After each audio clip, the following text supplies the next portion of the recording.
Hey everybody, it's Tripl-L coming in to talk about Mahouka episode. What episode we at, man? Like episode 8. Great stuff. Great stuff, episode 8.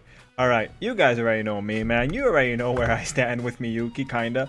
You have a pretty good sense for it. You have a pretty good sense for how I feel about certain characters. Black Fox, I know you have a sense for how I feel about certain characters. But yeah, man. We're gonna go through the episode.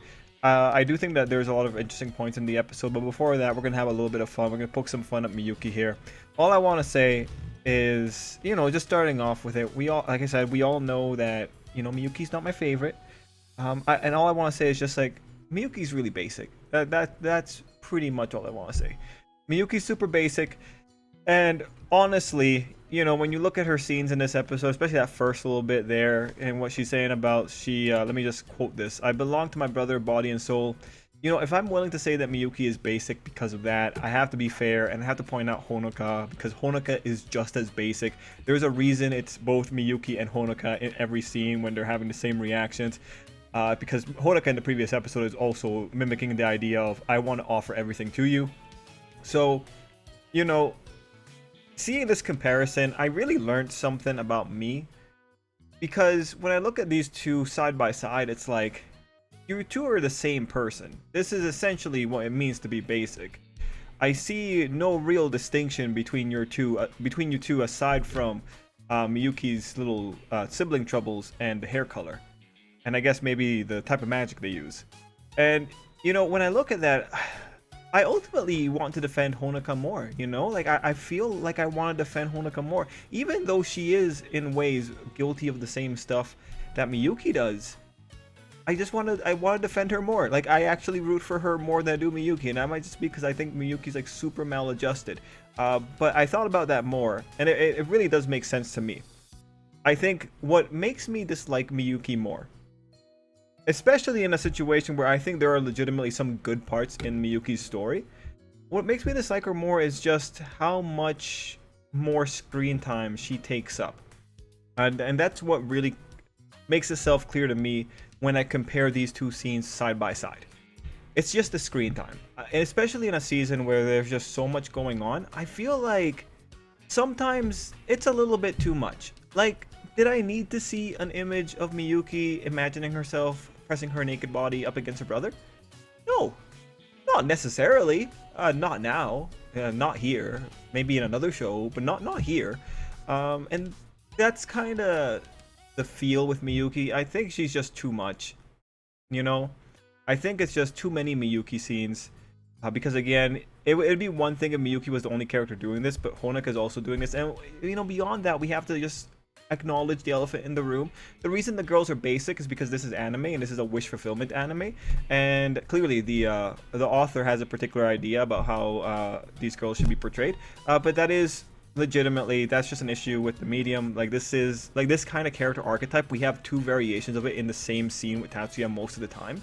Yeah, this is just like the regular character archetype of a girl just throwing herself over the guy. And mind you, Tatsuya is like a really good male specimen. I'm not sure if Miyuki's fantasy like pointed that out to you. So I get it if they were trying to argue that. So all I want to say is, I think the girls are basic. I think to some degree the genre and the medium kind of make it more likely that these girls would be this basic. But I do think at the end of the day, Miyuki just not my favorite. That said, again, there are cool little things going on with Miyuki. Now, I know this is we're going to do the full review, but I just had to get this one out of the way.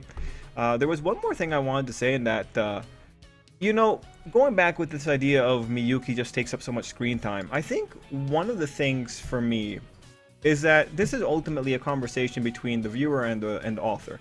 And the author, to me, it feels like they keep saying, like, oh my god, guys, check out this tragedy. Like, oh my god, this poor girl. She loves her brother so much, but they're related. Oh, and it's just so much drama, and it's so much tension, and it's like, oh, it's just so sad. And that's what the author is trying to sell me. And then it's like, no, man. Like, Miyuki's, yeah, there are tragic elements, which we'll talk about. There are tragic elements, but Miyuki's just maladjusted, man. She's just a maladjusted girl that just throwing herself over to her brother. If Miyuki had more things that separated her from what she is to her brother, great, but she doesn't.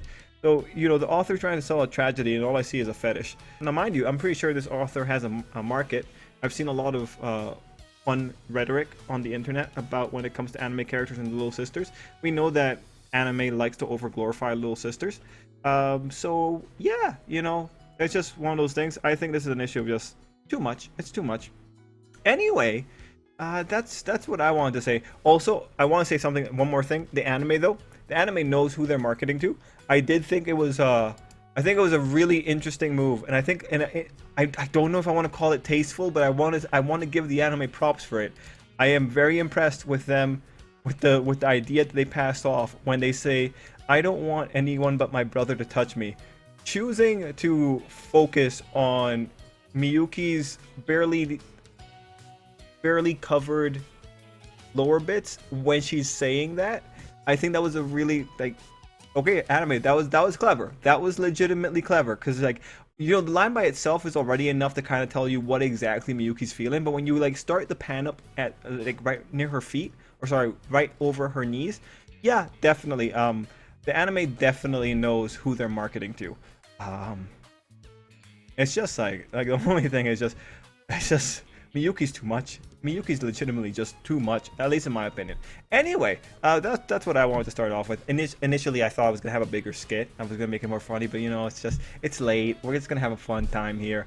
But yeah, no. That's what just legitimately. That's something I do appreciate the episode for, because it made me really quantify when you look at Honoka and Miyuki. These are essentially the same character archetypes, and it's just. I found it interesting that I'm willing to defend Honoka more. And it's not just the whole sibling thing, because the sibling thing is a part of the tragedy that the author is trying to sell. That's a valuable element to keep in mind. But at the end of the day, Honoka is just more palpable, not just because she's not related to Tatsuya, but because she doesn't take up so many scenes while whining over her love for Tatsuya. Oh man, Miyuki, always an interesting topic of discussion. But yeah, we're gonna do the top moments and the review. And this leads me to the next bit of, this leads me into the top moments here. So let's begin. The first top moment I really wanted to talk about was the Yotsuba messing with the USNA Part 1. So this is how the episode opened up, and I thought it was good, man. I liked seeing the predictive power of the Yotsuba. I like getting this idea that Yotsuba were ahead of the game. They were ahead of Tatsuya before he even called them. I just like that idea. It really, when you look at that first scene, it really does paint a really menacing, kind of suffocating image of the Yotsuba. So when you go into the next top moment, Miyuki's difficulties with responsibility and how she's internalizing this, that is legitimately interesting. And so just to go back very quickly on the issue with Miyuki, I mentioned that she is good in certain spots, and there is legitimately a tragedy here, the tragedy of being sold off to be the head and then to be expected to make children. That is legitimately a tragedy. And also seeing how she's trying to internalize this and reconcile this with her desire to stick by her brother, who she legitimately loves.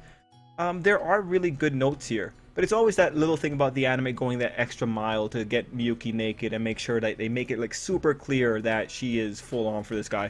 But that aside, going back to that, I did like the construction for that scene. Because again, this was a really good reminder of just the issues going on here. And I do think it's very interesting that you have a character who's saying that she'd rather look stupid if it means that Tatsuya stays around to support her. That is legitimately a very interesting dynamic to have. We move on to my next top moment. The clarity on the vampire situation and the confirmation of shared consciousness. So this was the entire bit where Pixie had gone about explaining to us just what was going on and telling us okay, they're not sucking the blood out, it's just the blood's being used in the remodeling process. So like always, Mahouka is very clear when it comes to the technicalities of its series, and I did think that was pretty unique. I thought that was pretty interesting. It gets points for me for being such an interesting implementation of the mechanism, and I like that that the theory that they were sharing consciousness is confirmed by her. And what is interesting here is, that factor is a big part of the episode, since that is what ultimately instigates the parasites to attack Pixie. Now, right there, before I continue, I just realized I forgot to make my first general note. One thing I want you guys, and we'll talk about it at the end, but I felt that the episode was relatively disjointed. Not the worst paced episode so far, but I did feel it was relatively disjointed. I think this is an episode that legitimately could have done with more segues. So this is one of those episodes where I think, if you cut Miyuki out just a little bit, I think it would have been fine, and then put more segues elsewhere. It's just like some parts here. I wish there was a better flow. Like I wish there was a conversation about why specifically Tatsuya had Honoka and Miyuki with him, and why no one else came, or that kind of stuff. Like we do that, get a little thing where Tatsuya texts the other two, but it's like, why was there a conversation? Or because it's just like you guys just happened to show up here, or you happen to go see Pixie. Why is no one else there with you? That kind of stuff, right? It's the little details. I wish there were more connecting little details. But we go back to the top moments. My next top moment was when Pixie was changing her clothes. And this was just a funny moment, because this is again showing how basic the two girls are. And I really hate that I have to put Honoka in there, but Honoka is just as basic as Miyuki.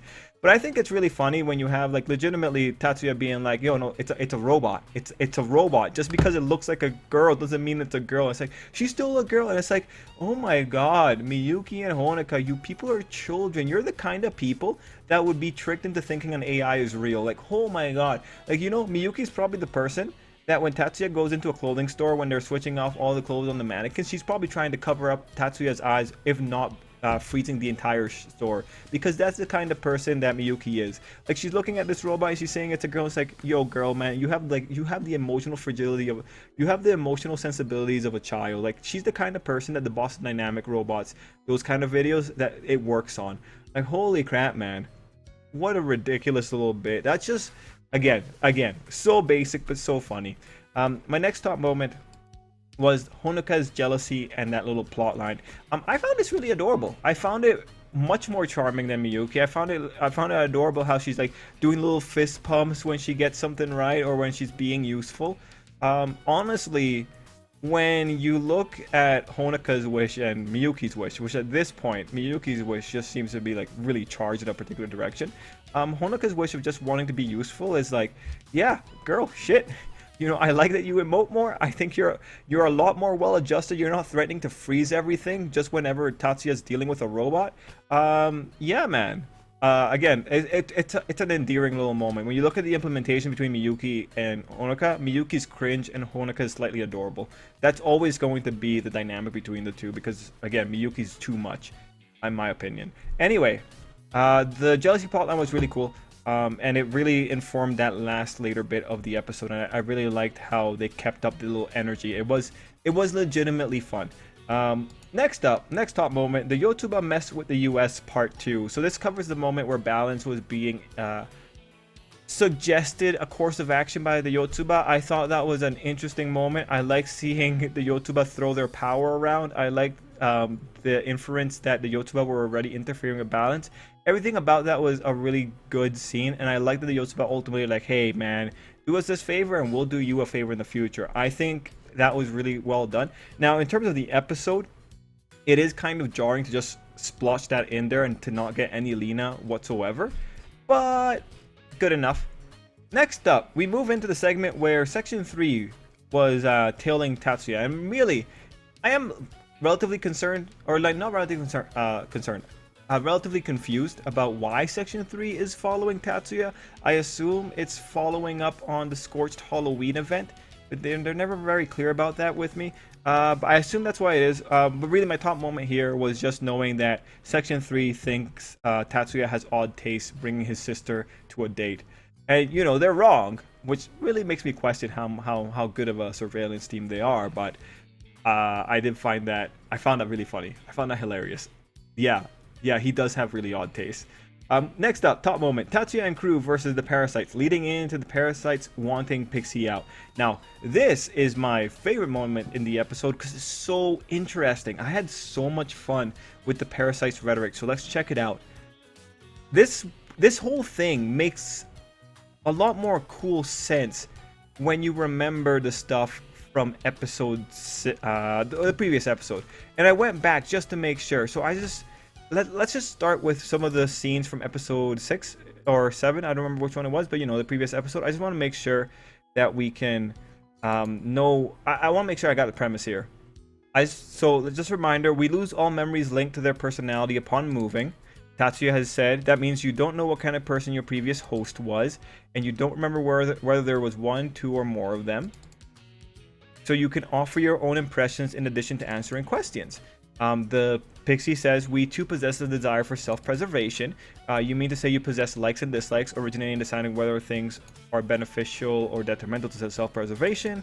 And then Pixie was saying stuff like, I want to do everything for you. I want to be useful to you. She was just mimicking whatever Honoka was saying. And the big thing here at the end of that was that Tatsuya was saying that the parasites are entirely passive beings.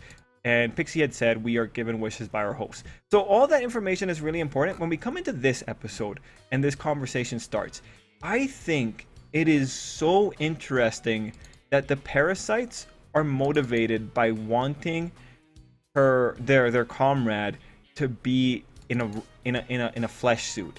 That was so interesting. The parasites are motivated by this idea of self-preservation. I think legitimately them being inside of a robot, well, that seems a lot better. A human body, there's a lot of spots where it can go wrong. A robot is just inherently superior. But things get a lot more interesting when you see the way this guy talks and his anti-human rhetoric. Like when he says, why do you do right by people who think of nothing more than using you? And then when you see him like talking about what his host had done, and you remember what they were talking about in the previous episode, it's like, right, parasites get wishes implanted in them by their host. When this parasite is talking, he's most likely reflecting ideas held by a human. Because I feel legitimately, if a parasite can exist in a synthetic body, the only thing that would be influencing another parasite's choices is if they came in with a bias from their host, which we know that they do due to the wishes that are being inherited. And this is what makes the next part interesting. When you have Tatsuya asking Pixie, hey, what do you want to leave this body? And Pixie saying no, that whole bit, that's not valuable. Like legitimately, let's just draw this scene back up here just to make sure I don't mess up anything here. When Pixie is saying that she doesn't want to stop being who she is, that opinion is such an in the moment opinion that it legitimately should, to some degree, you shouldn't take it seriously, because we have to look again at the premise. The parasites don't know what their original host was like. They don't get that information. They only get knowledge. This is a parasite who right now is seeing things from the lens of Honoka's feelings. So if that same parasite was to leave the body, would it still feel the same way that Pixie feels right now? This is what makes this whole little part interesting. I do think that the other parasites, the aggressor parasites, are being influenced by feelings, and that's what's making them do such a symbolic, or like that makes them go on to like the superiority of organic bodies. But on Pixie's side, this is so tinted by Honoka's feelings that I don't think that objectively this is the most beneficial answer, or this is the choice that would lead to better self-preservation. And you know, if we extrapolate that out and we go into bigger philosophies, this actually feels a lot like the dilemma that you might encounter if you're talking about reincarnation theory and the struggles of the ego, right? The ego comes into a body, it's disconnected from the soul. The soul is in the background, but the ego in the general philosophy is like, it would say like, well, no, I like being who I want. And that specifically, that idea is a tinted idea. It is it's an idea full of attachment. And so when you're looking at it from any reincarnation theory kind of standpoint, it's that kind of idea that ultimately gets in the way of enlightenment. And in that perspective, it is not the optimal solution. The optimal solution is getting to a point where the ego or the personality can be reintegrated into the soul. So it's actually really interesting when I look at Pixie's situation here. Internally, because I like reincarnation theory, and I like just the general mythos around that. When I look at Pixie's statement saying that, oh no, I don't want to stop being me, I know that opinion is probably the same opinion she would have if she was in another body. I think that would be the same, because that's ultimately self-preservation. You get into another body, you enhance the wishes of your current host, So naturally, the current host probably doesn't want to give up their identity because that's, you know, that's actually a self-preservation mechanic for the identity itself, and that's ultimately what makes that scene interesting for me. It's just like the superficialness of that desire when you know that if that thing left the body, it wouldn't care anymore. It's very interesting, and that's ultimately why when you have this conflict between these two parties, they're both it's a conflict based on what the parties want, and that's ultimately what makes it the most stupid thing. The parasites, in a lot of ways, they embody the classic struggle when it comes to achieving or walking along the path to enlightenment in the reincarnation theories. And I legitimately find that super interesting, but as a viewer who's thinking like that, I also find it, like, again, super stupid. Like, when, again, Pixie, when she says that, I don't take her opinion as being any more valuable than the opinion of the parasites. Those two opinions are essentially the same because those two opinions are both fundamentally affected, especially when you're in a perspective of you're going to live regardless of the identity that you currently have. Yeah, man. I do think when you look at it from reincarnation theory perspective, it becomes a little bit more silly. And so this leads into just my general thought about everything being disjointed. I do think it's funny that this is how this fight was started, on just a conflict of wants. I do think I think it's a very simplistic solution to starting a fight. But this is the thing with the parasites. Because the parasites are inheriting wishes from their hosts, those wishes aren't necessarily the things that are worthwhile pursuits, you know? But again, I found that rhetoric so interesting just because of how easy it is to just write the parallels over to reincarnation or any ideas about reincarnation.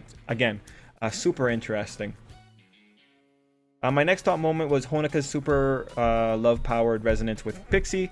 Like, that was a cool moment. It was really heartwarming. You know, Honeka doing cool things. See, that's the thing with Miyuki, right? Miyuki she's got ice everywhere, but Honeka, she comes in there and she actually has... She changed a parasite. She's affected a parasite. Okay, at that point I'm just ragging on Miyuki, but no, it was legitimately a cool thing, and I did like the build up in the episode where they were talking about Honeka having light magic, and I like how it resonated with Miyuki. Oh, sorry, not Miyuki, with Pixie, and that manifested in that way. And that was my final top moment. So overall for the episode, I think it was a super interesting episode. It had a variety of top moments for me. I wish there were more little connecting details. That's really all that I would really want to make the episode stronger. But aside from that, and especially for showing off the parasites here, I'm really happy I went back to the previous episode just to make sure that I remembered what the parasites were saying, because that makes that conversation so much more interesting to look at. Now, I do want to make one last note, and this is in regards to choreography, because I just want to show off how awkward choreography can be. So check out this image. This is the image that tells us where exactly the parties were standing before they got into the conflict, right? And this is another image showing where the parties are standing. And then this is after the main guy, Martel, has been attacked. Somehow, the guy that's about to attack Tatsuya came in from the right, even though he was initially standing from the left. So this is just, again, anime choreography. It's really hard when the light novels don't give you good detailing. You could say, well, he could have gone from his one spot, jumped against the wall, and jumped back to Tatsuya. Well, that's a pretty ridiculous maneuver, I would say. But the next really interesting maneuver is that somehow the woman that is attacking Pixie and Honeka, not only the Pixie and Honeka move away a significant distance, and you can tell that because of the distance from Tatsuya to the stairs, but the woman was somehow able to get past both Miyuki and Tatsuya and go after the two. Yeah, it's just so interesting, the way choreographies work out. Now, in your mind, you can make up a lot of excuses, or you can make up your own course as to how this worked out. But, you know, not seeing it, it's a little bit tougher. Now, mind you, I don't want to... This isn't taking away from the episode. This is more like little trivia. Just, like, pointed out that the choreography and the positioning here is pretty wonky. But I do think this is...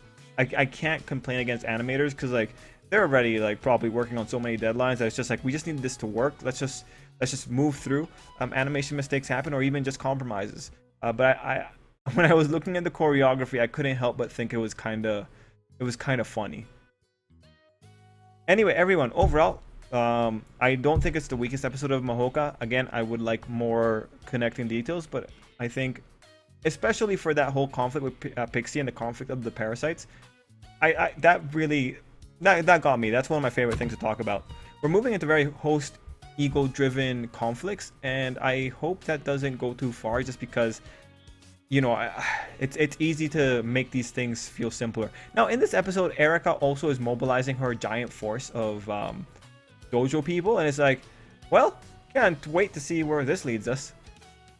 Kind of funny that she was just waiting for the call. I mean, I wish we could have seen more communication between the party, but again, that goes into the more connecting details. Anyway, everyone, that's it for me. Thank you so much for watching. I'm gonna leave it there. Till next time, I hope you have an absolutely great day.